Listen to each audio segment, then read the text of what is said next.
जी बेटा, ये आपका आ गया तर्जुमा सूरतुल माउन का। जिस पेज पर आपकी सूरतुल माउन लिखी थी सफ़ा नंबर 8 पे, उसी के पे नीचे सूरतुल माउन के नीचे इसका तर्जुमा भी दिया हुआ है। ठीक है, बुक में आपको मिलेगा। इसका तर्जुमा है, शुरू अल्लाह के नाम से जो बड़ा मेहरबान और नहायत रहम करने वाला है। ठीक है, क्या आपने उस शख्स को देखा? आप से मुराद हुज़ूर सल्लल्लाहु अलैहि वसल्लम की तरफ इशारा किया गया है कि क्या आपने उस शख्स को देखा जो रोज़े जज़ा को झुटलाता है, जो रोज़े जज़ा यानी आखिरत के दिन को झुटलाता है, जो यतीम को धक्के देता है, यतीम जो जिसके माँ बाप नहीं होते उनको धक्के देता और मिस्कीन को खाना खिलाने की तरगीब नहीं देता। वो जो जिनको खाना नसीब नहीं होता है, जिनको खाना नहीं होता खाने के लिए और वो मांगते नहीं हैं किसी से, तो उनको खाने की भी तरगीब नहीं देता है।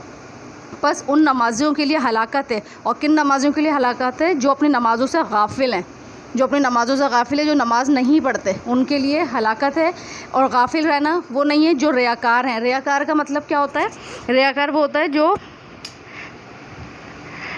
मजबूरन नमाज के लिए आते हैं, जिनको ज़ोर ज़बरदस्ती के साथ नमाज के लिए मजबूर किया जाता है और जमात में शरीक होते हैं और दिखावे की नमाज़ें पढ़ते हैं ताकि इनका शुमार मुसलमानों में हो। सिर्फ दिखावे की नमाज़ पढ़ते हैं, ज़बरदस्ती नमाज की तरफ आते हैं मजबूरन, और क्या करते हैं वो लोग जमात में शरीक होते हैं और दिखावे की नमाज़ें पढ़ते हैं ताकि इनका शुमार भी मुसलमानों में हो। रियाकार इसको कहते हैं, दिखावे की नमाज़ पढ़ना। और बरतने की चीज़ें यानी जो हमारे इस्तेमाल की चीज़ें होती हैं, उनको भी चीज़ें मांगने पर नहीं देते किसी को भी, कि हमें ज़रूरत पड़ने पर किसी को उसकी हेल्प करनी चाहिए, उसकी मदद करनी चाहिए कि अगर किसी के पास कोई चीज़ नहीं है तो हम उसको दे दें।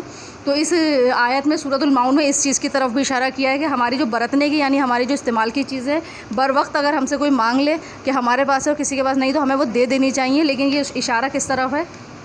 जो बरतने की चीज़ें मांगने पर नहीं देते, तो उन लोगों के लिए क्या है? हलाकत है।